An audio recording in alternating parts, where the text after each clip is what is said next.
बिरसा मुंडा जी का जीवन कोई बहुत ज्यादा नहीं था। उनकी पैदाइश हुई 15 नवंबर 1875 को और बिरसा मुंडा जी का निधन होता है, शहीद होते हैं 9 जून 1900। यानी कुल मिला के उनकी जिंदगी 25 साल की थी। कितने साल की थी? 25 साल का नौजवान होता है। आज अगर कोई बच्चा बड़ा होता है तो 25 साल की उम्र में वो नौजवान शादी के सपने देखता है, नौकरी के सपने देखता है, घर बनाने के सपने देखता है, अच्छी जिंदगी जीने के सपने देखता है। लेकिन बिरसा मुंडा वो व्यक्ति थे जिन्होंने समाज की रक्षा के लिए अपनी जान की आहुति दी। वो 25 साल का नौजवान इस बात के लिए शहीद हुए। उनके समाज की महिलाओं को जबरदस्ती घर से ले जाया जाता था। उस जमाने में जो राज करते थे वो घर से महिलाओं को उठाया जाता था, आदिवासी समाज पर जुल्म होता था। बिरसा मुंडा जी अपने आंखों से देखते थे और कहते थे अगर मेरे जैसा नौजवान मेरे समाज की महिला मेरे सामने उठाकर ले जाने का काम अगर कोई कर रहा है, उसके बाद भी अगर मैं क्रांति अपने समाज के लिए नहीं पा रहा हूँ तो मेरी जिंदगी में हुआ ऐसी जिंदगी मुझे जीना नहीं है।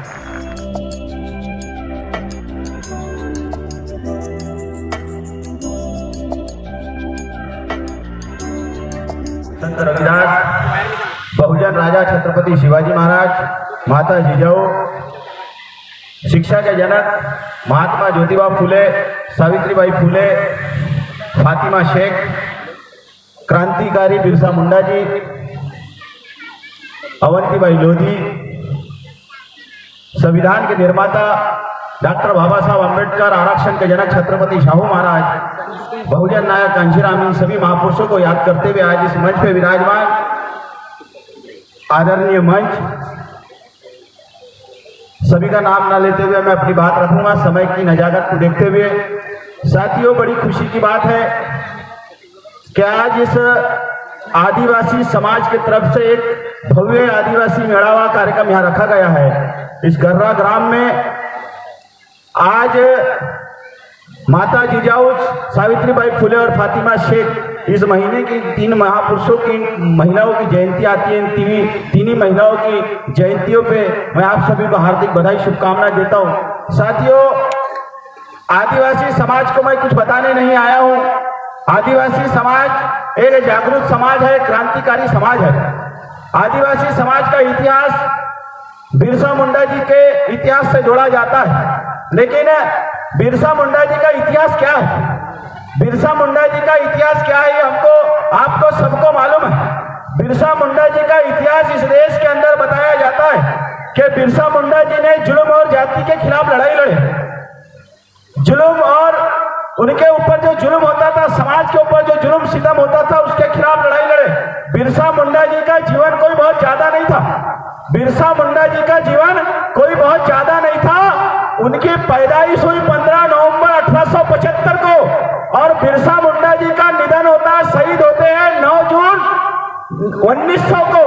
यानी कुल मिला के उनकी जिंदगी 25 साल की थी। कितने साल की थी? 25 साल का नौजवान होता है। आज अगर कोई बच्चा बड़ा होता है तो 25 साल की उम्र में वो नौजवान शादी के सपने देखता है, नौकरी के सपने देखता है, घर बनाने के सपने देखता है, अच्छी जिंदगी जीने के सपने देखता है। लेकिन बिरसा मुंडा वो व्यक्ति थे जिन्होंने समाज की रक्षा के लिए अपनी जान की आहुति दी। वो 25 साल का नौजवान किस बात के लिए शहीद हुए? उनके समाज की महिलाओं को जबरदस्ती घर से ले जाया जाता था। उस जमाने में जो राज करते थे वो घर से महिलाओं को उठाया जाता था, आदिवासी समाज पर जुल्म होता था। बिरसा मुंडा जी अपने आंखों से देखते थे और कहते थे अगर मेरे जैसा नौजवान मेरे समाज की महिला मेरे सामने उठाकर ले जाने का काम अगर कोई कर रहा है, उसके बाद भी अगर मैं क्रांति और अपने समाज के लिए नहीं पा रहा हूं तो मेरी जिंदगी पे हुआ ऐसी जिंदगी मुझे जीना नहीं है। सोचे नहीं साथियों, हजारों लोगों को उन्होंने शहीद करा, उनके साथी लोग शहीद हुए, लेकिन कभी संघर्ष का हारा नहीं। किसी शायर ने कहा है कि इस देश के अंदर जब जब जुल्म और सितम हुआ है, जब जब जुल्म और सितम हुआ, हक की लड़ाई के लिए कभी निमंत्रण नहीं दिया जाता है। क्या कहा शायर ने? कि हक की लड़ाई के लिए कभी निमंत्रण नहीं दिया जाता है। जिसका जमीर जिंदा है वो खुद चला आता है साथियों, वो खुद चलाता है। साथियों, ये आंदोलन बाबा साहब अम्बेडकर ने जब भारत का संविधान लिखे तो भारत का संविधान लिखते समय उन्होंने बिरसा मुंडा के जाति के लोग, बिरसा मुंडा क्रांतिकारी समाज के लोगों का कभी उन्होंने हक अधिकार लिखने से वंचित नहीं रहे। बाबा साहब ने जब संविधान लिखे तो संविधान के अंदर आदिवासी समाज को सबसे पहले आरक्षण दिया और उनको जीने के हक अधिकार के मूलभूत अधिकार संविधान में दिए। आज एससी समाज के लोग विधायक बनते हैं, एससी समाज के लोग विधायक, आमदार, जिला परिषद मेंबर, पंचायत समिति मेंबर बनते हैं, उनके बराबरी में आदिवासी समाज भी बनता है। ये देन डॉक्टर बाबा साहब अम्बेडकर के साथियों। बात बताने की बात कुछ है, ये महापुरुषों का जो जीवन है ना, ये महापुरुषों का जीवन इस बात के लिए नहीं है कि हमने इनकी जयंती बना ली है, पुण्यतिथि बना ली है, कार्यक्रम कर लिया, खेल खत्म, इस बात के लिए नहीं है। महापुरुषों ने जो संघर्ष हमारे लिए किया वो मान सम्मान के लिए किया, मान सम्मान का जीवन जीने के लिए किया।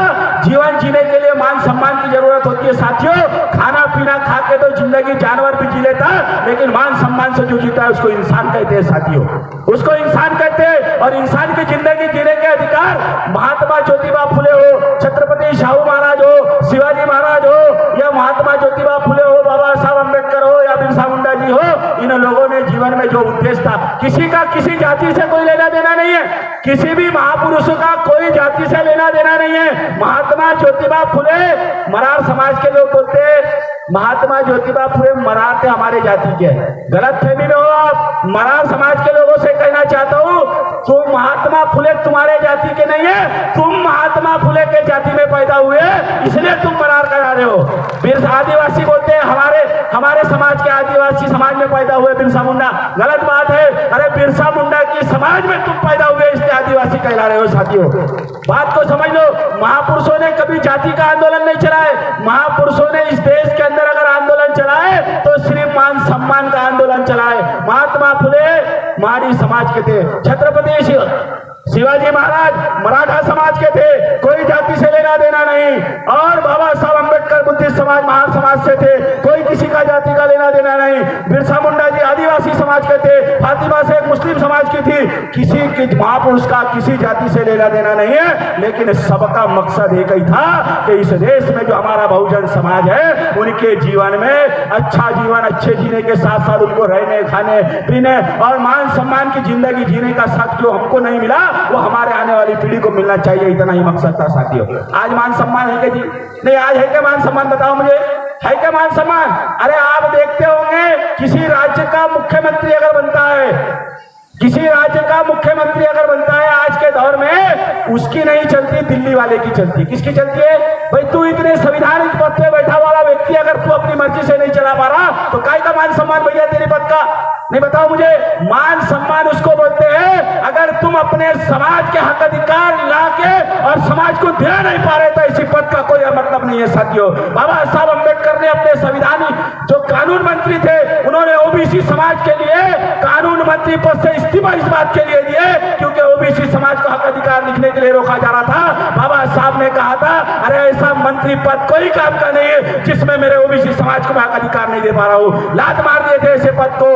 इसको बोलते हैं साथियों हक अधिकार, इसको बोलते हैं हक अधिकार। महात्मा ज्योतिबा फुले को अपने दोस्त के शादी में गए, मान सम्मान नहीं मिला, उनको धुतकारा गया, तो महात्मा ज्योतिबा फुले ने अपने समाज को उस लायक बनाया कि तुम उससे अच्छी शादी करके दिखाओ और अच्छा जीवन कर दिखाओ। ये फर्क है साथियों, ये फर्क है। बिरसा मुंडा जी की जीवन 25 साल का था, मैंने आपको बताया। वो 25 साल का इतिहास उठा लेना बिरसा मुंडा जी का। उन्होंने अपने समाज के हक अधिकारों के लिए लड़े। आज इस समाज के अंदर हमको भी बिरसा मुंडा जैसे तो बन नहीं सकते, कम से कम उनके विचारों को अपना के समाज को आगे बढ़ाने का काम करना चाहिए। साथियों इस बात को समझ लो, ये बड़ा संघर्ष, बड़े कुर्बानियों के बाद, बड़े संघर्ष के बाद हमको ये मिला है। भाईचारा पैदा करना समाज के अंदर पहली प्राथमिकता होना चाहिए। अरे मैं बोल रहा हूँ मोहसिन खान मुझे मुसलमान, सुनील भरने बोल रहा मुझे महार, सुनो कुथे जी बोल रहे मुझे कुनबी, ऐसा नहीं है साथियों। मकसद एक है। मकसद क्या है? आज इस देश के अंदर तुम देख लो हालात, हर आदमी तकलीफ में है, परेशानी है। जाति कौन है ढूंढ के देख लो, जाति उठा के देखो कौन परेशान है। कौन महापुरुषों के आंदोलन को हम लोग भूल गए, इसलिए परेशानी का जीवन जी रहे हैं। आज इस देश में पहले हमने बताया, मैं अक्सर बताता हूँ, हमारा ओबीसी समाज हक अधिकारों के लिए जब बाबा साहब अम्बेडकर ने भारत के संविधान में उनको हक अधिकार दिया, आरक्षण दिया, वो आरक्षण लागू नहीं हो रहा। उस आरक्षण को बचाने के लिए आज हमारा ओबीसी समाज, तेली, कुनबी, लोधी, सुनार, मरार, ये लोग आंदोलन कर रहे हैं। काय के लिए? हमारा अधिकार बचाओ। लगा दिए काम पे उनको। काय को लगाए भाई? ओबीसी रोड पे लगा है, हमारा अधिकार बचाओ, हमारा अधिकार बचाओ। मराठा समाज लड़ रहा है, आदिवासी समाज अपने अधिकारों को बचाने के लिए लड़ रहा है, महार समाज अपने आरक्षण बचाने के, मान सम्मान बचाने के लिए लड़ रहा है, मुसलमान आरक्षण के लिए लड़ रहा है। ये सब तो लड़ रहे, सब काम धंधे में बच गए थे ड्राइवर, बचे थे कि नहीं बचे थे ना ड्राइवर लोग बच गए थे। उनको लगा कि ड्राइवर भी बहुत फुदक कर रहा है, उसको भी काम धंधे पे लगा दिए साथियों। अभी यानी सबको काम धंधे पे इसलिए लगाया जा रहा है क्योंकि जो ये महापुरुषों ने तुमको जन जागृति का काम दिया है कि तुमको इस देश के अंदर अपने हुकूमत बनाना है, तुमको भाईचारा बनाना है, तुमको समाज में एकता पैदा करना है, बताए हुए महापुरुषों के रास्ते पे चलना है। इसलिए आदिवासी, ओबीसी, मुसलमान, मराठा, कुणबी, तेली, महार सारों को काम पे लगा दिए। हमारी मांगे पूरी करो, हम हैदराबाद, मुर्दाबाद, जिंदाबाद, यही नारों में लगा के उनको काम धंधों में लगा दिए साथियों। हम असल मकसद से भटक गए। बाबा साहब अम्बेडकर ने कहा था तुम इस देश की शासन करती जमात हो, तुम इस देश की शासन करती जमात हो, जाओ अपने घरों पे लिख दो तुम इस देश की शासन करती जमात हो। बोले थे कि नहीं बाबा साहब ने? नहीं बोले थे कि नहीं? और किसी जाति को बोले थे क्या? महारों को बोले थे क्या? बुद्धिस्ट समाज को बोले जाओ अपने घरों के दीवारों पे लिख दो तुम इस देश की शासन? ऐसा नहीं, बाबा साहब ने कहा था, बहुजन समाज को संबोधित करते हुए कहा था जाओ तुम इस देश की शासन करती जमात हो, अपने दीवारों पे लिख दो घर के बाहर तुम इस देश की शासन करती जमात है। हमने क्या लिखे मालूम है?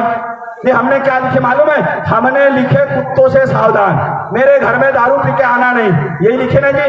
नहीं ये लिखे कि नहीं? बाबा साहब ने कहा शासन करती जमात लिखो, तुमने लिखा दारू पी के नहीं आना, कुत्तों से सावधान। तो तुम्हारी जिंदगी कैसी रहेगी तुम खुद सोच लो, नहीं कुछ सोच लो। बाबा साहब के, महापुरुषों की बात अगर हम मानते, हमारे दीवारों पे अगर लिखा रहता इस देश की शासन करती जमात है, तो हम इस देश के शासन करती जमात बन जाते। हमने लिखा कुत्तों से सावधान, हम कुत्तों को भगाने में रह गए साथियों। हम इंसानों के हक अधिकारों के लिए लड़ने के लिए तैयार नहीं है। बात को समझ लो, गंभीर बात है। कार्यक्रम होंगे, चले जाएंगे, लेकिन हम जिस बात के लिए बैठे हैं इस बात को समझना पड़ेगा, इस बात को समझना पड़ेगा साथियों। मसला थोड़ा, मैं बहुत अच्छा बोलता हूँ, वक्ता आए वो बहुत अच्छा बोलते, सब बोल के चले जाएंगे। गर्रा का रहने वाला आदिवासी, गर्रा का रहने वाला कुणबी, तेली, मरार, मुसलमान, आदिवासी, महार, इन लोगों को ही गांव में भाईचारा बना के आगे महापुरुषों का आंदोलन चलाना है। इस बात के लिए कार्यक्रम लिया जाता है साथियों। मकसद इतना, ये हमारी महिलाएं बैठी है, मैं अक्सर कहता हूँ ये महिलाएं बैठे, महिलाओं का जीवन क्रांतिकारी जीवन रहा है, महिलाओं का जीवन क्रांतिकारी जीवन रहा है। महिलाओं ने इस देश के अंदर सबसे ज्यादा हक अधिकार किसी के लिए इस देश में संविधान में लिखा गया है तो वो एकमात्र नारी है, महिला है, उसको बाबा साहब अम्बेडकर ने मान सम्मान दिया। साथियों, महिला इस देश की अगर राष्ट्रपति, आज इस देश की राष्ट्रपति अगर आदिवासी समाज की महिला है तो उसकी देन अगर कोई है तो पहले ज्योतिबा फुले, सावित्रीबाई फुले और उसके बाद डॉक्टर बाबा साहब अम्बेडकर का नाम जाता है साथियों। ज्योतिबा फुले ने अगर शिक्षा की जोत नहीं जलाई होती, महिलाओं को शिक्षा का अधिकार नहीं मिला होता, तो बाबा साहब अम्बेडकर अपने संविधान में महिलाओं का अधिकार नहीं लिखते और इस देश की राष्ट्रपति कभी आदिवासी महिला नहीं बनती साथियों। इसकी देन, इसकी जन अगर कोई है तो वो सावित्रीबाई फुले। बाबा साहब अम्बेडकर कहते थे महात्मा ज्योतिबा फुले को कभी बाबा साहब अम्बेडकर मिले नहीं, महात्मा ज्योतिबा फुले कभी बाबा साहब ने देखा नहीं। बाबा साहब अम्बेडकर जब पैदा हुए, महात्मा ज्योतिबा फुले 1890 में उनका निधन होता है। कब होता है? 18 नवंबर 1890 में महात्मा ज्योतिबा फुले दुनिया छोड़ के जाते हैं और बाबा साहब अम्बेडकर 14 अप्रैल 1891 में पैदा होते। कब पैदा हुए? 1891 में बाबा साहब पैदा हुए और महात्मा फुले कब थे? 1890 में। जिनका कभी कोई लेना देना नहीं, कभी बाबा साहब ने ज्योतिबा फुले को देखा नहीं, रिश्तेदार नहीं, खून का रिश्ता नहीं, लेकिन ज्योतिबा फुले को बाबा साहब अम्बेडकर ने अपना गुरु माना। वो इस बात के लिए माना, बाबा साहब अम्बेडकर कहते हैं अगर ज्योतिबा फुले इस देश के अंदर पैदा नहीं हुआ होते तो डॉक्टर अम्बेडकर भी पैदा नहीं हुआ होता साथियों। ये बाबा साहब अम्बेडकर ने क्यों कहा? क्योंकि ज्योतिबा फुले ने इस देश में शिक्षा की जोत तो जलाई, इस देश की महिलाओं को शिक्षा का अधिकार नहीं था, इस देश के पुरुषों को शिक्षा का अधिकार नहीं था। वो शिक्षा की जोत जलाने का काम अगर किसी ने किया तो ज्योतिबा फुले ने किया। इसलिए ज्योतिबा फुले को बाबा साहब अम्बेडकर ने अपना गुरु माना। जिसको कभी देखा नहीं उसको अपना गुरु मान के कहा जाओ इस ज्योतिबा फुले की धूमधाम से जयंती बनाना, मेरे बहुजन समाज के लोगों इतने धूमधाम से बनाना कि दुनिया देखते रह जाए। ये ज्योतिबा फुले की वजह से इस देश की आदिवासी महिला आज राष्ट्रपति बनती है, जिला परिषद की मेंबर बनती है, विधानसभा की अध्यक्ष बनती है। किसकी देन है? ज्योतिबा फुले की। उस बाबा साहब अम्बेडकर ने इस देश के अंदर हमारे लोगों को हक अधिकार इस बात के लिए नहीं दिया कि खाओ पियो और खेल खत्म, इस बात के लिए दिया कि तुम इस देश के राजा बनो, इस देश के राजा बनो। राजा बनने का प्रोसीजर भी बताया बाबा साहब ने। तुमको किसी से लड़ाई नहीं करना है, तुमको किसी के हक अधिकार के लिए लड़ना नहीं है। बाबा साहब ने कहा मैं तुमको इस देश में वोट का अधिकार दे रहा हूं, ये वोट का अधिकार है। जाओ मेरे आदिवासी समाज के लोगों, जाओ मेरे महार समाज के लोगों, जाओ मेरे ओबीसी समाज, मुसलमान समाज के लोगों, तुम जाओ अपने आप में भाईचारा पैदा करके ये वोट की ताकत को समझ के इस देश का राजा बनाना। तुम अपने आप में इस देश के राजा बन जाओगे। किसी एक समाज का राजा भी बन गया तो बाबा साहब का सपना पूरा होगा, क्योंकि इस देश में बहुजनों की बात करना आज अपराध हो गया। आज अपराध हो गया साथियों, बहुजनों के हक अधिकारों की बात करना आज अपराध हो गया। जिस तथागत गौतम बुद्ध ने, तथागत गौतम बुद्ध को लोग बोलते हैं ये किसी जाति धर्म के व्यक्ति है। तथागत बुद्ध की मूर्ति देखी जाती है तो कहा जाता है कि ये किसी महान समाज, बुद्धिस्ट समाज के व्यक्ति है। अरे तथागत गौतम बुद्ध ने एक नारा दिया था, बहुजन हिताय बहुजन सुखाय। मुझे बताओ बहुजन कौन है जी? बहुजन तेली, कुणबी, लोधी, महार, मुसलमान, आदिवासी जमात, ये सारे लोगों को मिलाया जाए तो बहुजन होता है। बुद्ध ने 5000 साल पहले कहा था बहुजन हिताय बहुजन सुखाय, यानी मतलब होता है तुम्हारे जीवन में सुख संपत्ति आए, तुम खुशी से रहो, तुम्हारा जीवन खुशहाल रहे। भाई ये नारा देना गलत है कि नहीं गलत है क्या? बताओ मुझे, ये नारा गलत है क्या? भाई हमारे जीवन में सुख संपत्ति आए, हम अपना जीवन अच्छा जिए, यही तो नारा था। नहीं यही तो नारा था ना। ये नारा अगर उन्होंने दिए तो किस बात के लिए दिए? किसी जाति का नाम लिए, महार हिताय महार सुखाय, ऐसा बोले क्या? नहीं ऐसा बोले क्या? उन्होंने तो कहा बहुजन हिताय बहुजन, और सारे महापुरुषों का आंदोलन बहुजन हिताय बहुजन सुखाय था। किसी का आंदोलन बहुजन हिताय बहुजन सुखाय से अलग नहीं था। बात को समझ लो। बिरसा मुंडा जितने आदिवासी समाज के हैं उतने मुसलमान समाज के भी है, उतने ओबीसी समाज के भी है। बाबा साहब जितने महार समाज के हैं उतने ही ओबीसी समाज के, मुसलमानों के, आदिवासी के हैं। महात्मा ज्योतिबा फुले जितने मरारों के हैं उतने ही तेली, कुणबी, लोधी, महार, मुसलमान, आदिवासी समाज के भी है। साथियों महापुरुषों का आंदोलन जाति के लिए नहीं था। आज हम जातियों में लड़ रहे हैं। हम जातियों में इसलिए लड़ रहे हैं, पहले आंदोलन चलता था 85-15 का, आज 85 के अंदर आंदोलन चल रहा है। किसके अंदर आंदोलन चल रहा है? 15 वाला देखता है और 85 वाला लड़ता है। नारा एक ही होता है, बहुजन समाज के किसी को कहा जाए भाऊ तू आगे बढ़ हम तुम्हारे साथ है, भाऊ तू आगे बढ़ हम तुम्हारे साथ है, पीछे देखे तो मैदान साफ है। आज की स्थिति ऐसी हो गई, आंदोलन करना है, मैंने पहले ही कहा था, और बदनामी से डरना नहीं, बदनामी से कभी डरना नहीं। बदनाम वही होता है जिसका नाम होता है, ऐसा कहा गया है। बदनामी से इसलिए नहीं डरना। एक शायर के कवि बता के अपनी बात खत्म करता हूँ साथियों, वक्त बहुत है। एक शायर ने, अगर महापुरुषों के आंदोलन में काम करते करते हमारे को कोई रोकता है, टोकता है, कोई हमको बुरा भला बोलता है तो शर्म की बात नहीं है, डरना नहीं, कभी नहीं डरना। बाबा साहब, ज्योतिबा फुले, बिरसा मुंडा, अवंतीबाई लोधी, छत्रपति शिवाजी महाराज, जितने महापुरुषों को उठा लो, इनके बहुत अपमान किया गया उस जमाने में। इन्होंने अपमान को नहीं डरा, इन्होंने सम्मान के आंदोलन की लड़ाई लड़ते रहे। किसी शायर ने कहा है कि परिंदों को अभी उड़ान भरने दो, परिंदों को अभी उड़ान भरने दो, सूरज अभी डूबने का है, थोड़ी शाम होने दो। मुझे बदनाम करने की साजिश क्यों रचते हो तुम लोग? मैं खुद बदनाम हो जाऊंगा, थोड़ा नाम तो होने दो, थोड़ा नाम तो होने दो। साथियों कभी टेंशन लेना नहीं। बाबा साहब, साहु फुले, बिरसा मुंडा के आंदोलन में काम करने की शर्म जिनको आती है वो स्वस्थ रहेंगे। हमारा, अरे इस क्षेत्र के अंदर बड़े बड़े नेता होंगे, वो पैसों से आगे हो सकते हैं, वो पैसों से बड़े हो सकते हैं, लेकिन इस मंच पर हम बैठे हुए लोग, हम उनसे बड़े विचारों से बड़े हैं। साथियों हमारे पास इन महापुरुषों का विचार है, इसलिए हम उनसे बड़े हैं। हमसे बड़े वो हो नहीं सकते, वो पैसों के गुलाम होंगे, हम साहु फुले अम्बेडकर के विचारों के गुलाम है। साथियों ये बात मैं यहाँ बोलने आया था, आप लोगों ने मेरी बात सबने शांति से सुने, मैं सबका धन्यवाद देता हूँ। जिन लोगों ने बुला के मुझे मान सम्मान दिया मैं उनका भी धन्यवाद देता हूँ, और आपसे रजा लेता हूँ। जय संविधान।